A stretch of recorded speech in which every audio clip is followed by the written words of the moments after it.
Hi friends, welcome to our YouTube channel. ಇವತ್ತಿನ recipe ಬಂದು protein laddu ಅಥವಾ ಡ್ರೈ ಫ್ರೂಟ್ಸ್ ಲಡ್ಡು ಅಂತ ಕರೀತಾರೆ. ಸೊ ಇದನ್ನು ಮಾಡೋದಕ್ಕೆ ನಾನು ಏನೇನು ಇಂಗ್ರೀಡಿಯೆಂಟ್ಸ್ ತೊಗೊಂಡಿದ್ದೀನಿ ಅಂತ ಹೇಳ್ತೀನಿ. ಬಾದಾಮಿ, ಕಡಲೆಬೀಜ, ಡೇಟ್ಸ್, ಪಿಸ್ತಾ, ತುಪ್ಪ, ಏಲಕ್ಕಿ, ಗೋಡಂಬಿ, ದ್ರಾಕ್ಷಿ, ಬೆಲ್ಲದ ಪೌಡರ್, ಆಮೇಲೆ ಎಳ್ಳು. ಇದ್ರ ಜೊತೆ ಇನ್ನೂ ಬೇರೆ ನೀವು ಆ್ಯಡ್ ಮಾಡ್ಕೋತೀರಾ ಅಂದರೆ ಆ್ಯಡ್ ಮಾಡ್ಕೋಬೋದು. ಇಷ್ಟನ್ನು ನಾನು ತೊಗೊಂಡಿದ್ದೀನಿ.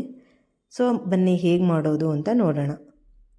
ಫಸ್ಟ್ ನಾನು ಎಲ್ಲ ನಟ್ಸನ್ನು ಅಂದರೆ ದ್ರಾಕ್ಷಿ ಅಥವಾ ಡೇಟ್ಸ್ನ ಬಿಟ್ಟು ಗೋಡಂಬಿ, ಪಿಸ್ತಾ, ಬಾದಾಮಿ ಇದನ್ನು ನಾನು ಫಸ್ಟ್ 2 ಟೈಮ್ಸ್ನ ಗ್ರೈಂಡ್ ಮಾಡ್ಕೊಂಡಿದ್ದೀನಿ. ಬಿಕಾಸ್ ನಾವು ಫ್ರೈ ಮಾಡುವಾಗ ಕ್ಲೀನಾಗಿ ಎಲ್ಲ ನಟ್ಸು ಫ್ರೈ ಆಗುತ್ತೆ ಅನ್ನೋ ಕಾರಣಕ್ಕೆ. ಉಂಡುಂಡೆ ಅದೇ ಥರ ಹಾಕ್ಬಿಟ್ರೆ ಕಂಪ್ಲೀಟ್ ಎಲ್ಲ ಕಡೆಯೂ ಫ್ರೈ ಆಗೋಲ್ಲ, ತುಂಬ ಟೈಮ್ ತೊಗೊಳುತ್ತೆ. ಈ ಥರ ಆದರೆ ಟೈಮ್ ಸ್ವಲ್ಪ ಸೇವ್ ಮಾಡ್ಬೋದು, ಟೈಮ್ ಕನ್ಸ್ಯೂಮಿಂಗ್ ಸ್ವಲ್ಪ ಕಮ್ಮಿ ಇರುತ್ತೆ ಅನ್ನೋ ಕಾರಣಕ್ಕೆ. ಸೊ ನಾನು ಫಸ್ಟ್ ತೊಗೊಂಡಿದ್ದೀನಿ ಬಾದಾಮಿನ ಗ್ರೈಂಡ್ ಮಾಡ್ಕೊಂಡಿದ್ದೀನಿ. ಗ್ರೈಂಡ್ ಮಾಡಿಕೊಂಡು ಪ್ಯಾನಲ್ಲಿ ಫ್ರೈ ಮಾಡ್ತಾಯಿದ್ದೀನಿ. ಸ್ವಲ್ಪ 3-4 ಮಿನಿಟ್ಸ್ ಫ್ರೈ ಆದ ತಕ್ಷಣ ಸ್ವಲ್ಪ ತುಪ್ಪ ಹಾಕಬೇಕು. ಸೊ ಇವಾಗ ನಾನು ತುಪ್ಪ ಆ್ಯಡ್ ಮಾಡ್ತಾಯಿದ್ದೀನಿ. ಸೊ ತುಪ್ಪದ ಜೊತೆನೇ ಅದನ್ನು ಫ್ರೈ ಮಾಡ್ತಾಯಿದ್ದೀನಿ ಮತ್ತೆ. ಸೊ ಇದೇ ಥರ ಫ್ರೈ ಮಾಡಬೇಕು. ಸೊ ಇದನ್ನೆಲ್ಲದನ್ನು ನಾವು ಮೀಡಿಯಮ್ ಫ್ಲೇಮಲ್ಲೇ ಫ್ರೈ ಮಾಡ್ಕೋಬೇಕು. ಸೊ ಇದಾಗಿದೆ. ಇದಾದಮೇಲೆ ಒಂದು ಪ್ಲೇಟಿಗೆ ಹಾಕ್ಕೋತಾ ಇದ್ದೀನಿ. ಸೊ ನೆಕ್ಸ್ಟು ನಾನು ಪಿಸ್ತಾ ಹಾಕ್ಕೊತೀನಿ. ಸೊ ಈ ಸೇಮ್ ಪ್ರೊಸೀಜರು ಎಲ್ಲದಕ್ಕೂ. ಸೊ ಸ್ವಲ್ಪ ಫ್ರೈ ಆದ ತಕ್ಷಣ ಒಂದು ಅರ್ಧ ಸ್ಪೂನ್ ತುಪ್ಪ ಹಾಕ್ಕೊಂಡು ಮತ್ತೆ ಫ್ರೈ ಮಾಡಿ ಪ್ಲೇಟಿಗೆ ಹಾಕ್ಕೋಬೇಕು. ಸೊ ಎಲ್ಲದನ್ನು ಮ್ಯಾಕ್ಸಿಮಮ್ ಎಲ್ಲದನ್ನು ಹುರ್ಕೋಬೇಕು. ಈ ವಿಡಿಯೋದಲ್ಲಿ ನೋಡ್ತೀರಾ. ಸೊ ಇದನ್ನು ನಾನು ಮೇಜರಾಗಿ ಮಾಡ್ತಾ ಇರೋದು ನನ್ನ ಮಗಳಿಗೋಸ್ಕರ. ಅವಳು 2.5 ವರ್ಷ. ಸೊ ಡೈಲಿ ಒಂದು ಲಡ್ಡು ವಿತೌಟ್ ಮಿಸ್ ನಾವು ಕೊಡ್ತೀವಿ. ಅದು ಯಾವ ಥರ ಅಂದರೆ ಸಮ್ಟೈಮ್ಸ್ ಅವಳು ಹಾಗೆ ತಿಂತಾಳೆ ಲಡ್ಡು ಬೇಕು ಅಂತ. ಇಲ್ಲ ಅಂದರೆ ನಾನು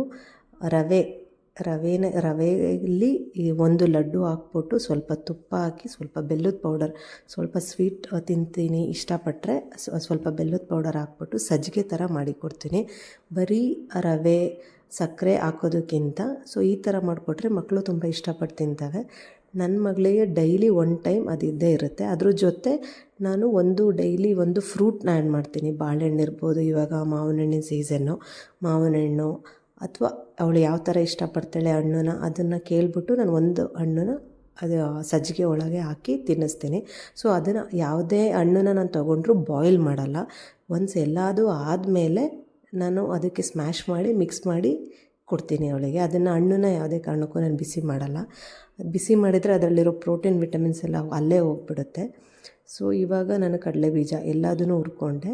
ನೆಕ್ಸ್ಟ್ ನಾನು ದ್ರಾಕ್ಷಿನ ಹುರ್ಕೋತಾ ಇದ್ದೀನಿ. ಸೇಮ್ ಅದಕ್ಕೂ ಸ್ವಲ್ಪ ತುಪ್ಪ ಹಾಕ್ಕೊಂಡು ಫ್ರೈ ಮಾಡ್ಕೋತಾ ಇದ್ದೀನಿ. ಸೇಮ್ ತುಪ್ಪ ಹಾಕ್ಕೊಂಡಿದ್ದೀನಿ. ಸ್ವಲ್ಪ ತುಪ್ಪ ಸಾಕು. ಬಿಕಾಸ್ ಎಲ್ಲದಕ್ಕೂ ಹಾಕಿರೋದ್ರಿಂದ ಪ್ರತಿಯೊಂದು ನಟ್ಸ್ ಫ್ರೈ ಮಾಡಬೇಕಾದ್ರೂ ನಾನು ತುಪ್ಪ ಹಾಕ್ಕೊಂಡೆ ಫ್ರೈ ಮಾಡ್ತಾಯಿದ್ದೀನಿ. ತುಪ್ಪ ಎಷ್ಟು ಸ್ವಲ್ಪ ಜನಕ್ಕೆ ಕೆಮ್ಮು ಹಾಗೆ ಹೀಗೆ ಅಂತಾರೆ. ತುಪ್ಪ is very good for good fat ಇದೆ ಅದರಲ್ಲಿ. ಡೈಲಿ ಮಕ್ಕಳಿಗೆ ತಿನ್ನಿಸೋದ್ರಿಂದ ಅವ್ರದ್ದು ಇಮ್ಯುನಿಟಿ ಸ್ಟ್ರಾಂಗ್ ಆಗುತ್ತೆ. ಸೊ ಮಕ್ಕಳು ಒಬ್ಬರೇ ಅಲ್ಲ, ಎಲ್ಲರೂ ತಿಂದ್ರೂ ಒಳ್ಳೆಯದು. ಇವಾಗ ನಾನು ಎಳ್ಳು ಹಾಕ್ತಾಯಿದ್ದೀನಿ. ನಾನು ವೈಟ್ ಎಳ್ಳು ತೊಗೊಂಡಿದ್ದೀನಿ. ಇಷ್ಟ ಇರೋರು ಕರಿ ಎಳ್ಳನ್ನು ಸಹ ತೊಗೋಬೋದು. ನಾನು ವೈಟ್ ಎಳ್ಳಲ್ಲಿ ಮಾಡ್ತಾಯಿದ್ದೀನಿ. ಅದೊಂಥರ ಎಕ್ಸ್ಟ್ರಾ ಫ್ಲೇವರ್ ಅನ್ನೋ ಥರ ಟೇಸ್ಟ್ ಚೆನ್ನಾಗಿ ಬರುತ್ತೆ. ಸ್ವಲ್ಪ ಗಸಗಸೆನೂ ಅಷ್ಟೇ ಸೇಮ್ ಸ್ವಲ್ಪ ಮಾತ್ರ ಬಿಸಿ ಮಾಡಿಕೊಂಡು ಅದರೊಳಗೆ ಹಾಕ್ಕೋತಾ ಇದ್ದೀನಿ.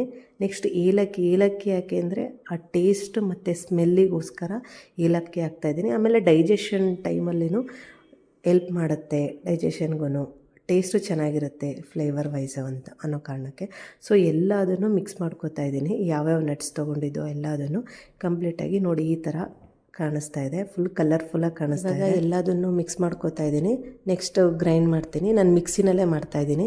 ಬಿಕಾಸ್ ಸ್ವಲ್ಪ ಕ್ವಾಂಟಿಟಿನಲ್ಲಿ ತೊಗೊಂಡಿರೋದ್ರಿಂದ ಎಲ್ಲ ಇಂಗ್ರೀಡಿಯೆಂಟ್ಸು ತುಂಬ ಟೈಮ್ ಇಟ್ಟು ಯೂಸ್ ಮಾಡಲ್ಲ ನಾನು. ಏಕೆಂದರೆ ಬೇಗ ಖಾಲಿ ಆಗೋದ್ರಿಂದ ಮ್ಯಾಕ್ಸಿಮಮ್ 1 ಮಂತ್ಗೆ ಯೂಸ್ ಆಗೋ ಥರ ಅಷ್ಟೇ ನಾನು ಮಾಡೋದು.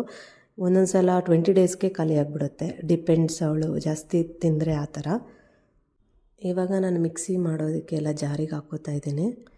ತುಂಬ ಹಾಕ್ಕೊಂಡು ಓವರ್ಲೋಡ್ ಮಾಡೋದಕ್ಕಿಂತ ಸ್ವಲ್ಪ ಹಾಕ್ಕೊಂಡು ಚೆನ್ನಾಗಿ ನಮಗೆ ಬೇಕಾಗಿರೋ ಟೆಕ್ಸ್ಚರಲ್ಲಿ ಬಂದರೆ ಸಾಕು.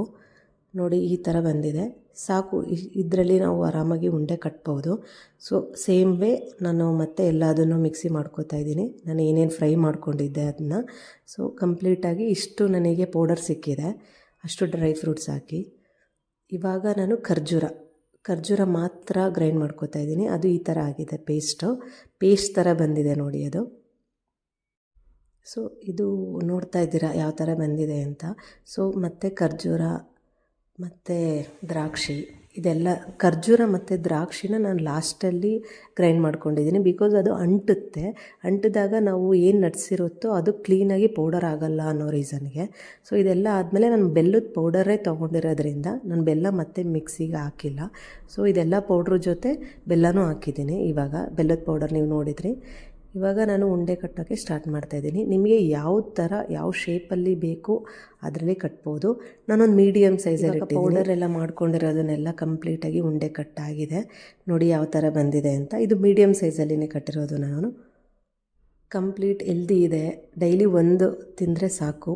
ಬೋನ್ಸ್ನ ಗಟ್ಟಿ ಮಾಡುತ್ತೆ, ಮಕ್ಕಳಲ್ಲಿ ಇಮ್ಯುನಿಟಿ ಬೂಸ್ಟಪ್ ಮಾಡುತ್ತೆ. ಸೊ ಈ ಡ್ರೈ ಫ್ರೂಟ್ಸ್ ಲಡ್ಡು ಅಥವಾ ಪ್ರೋಟೀನ್ ಲಡ್ಡು ಹೇಗೆ ಅನ್ನಿಸ್ತು ನಿಮಗೆ?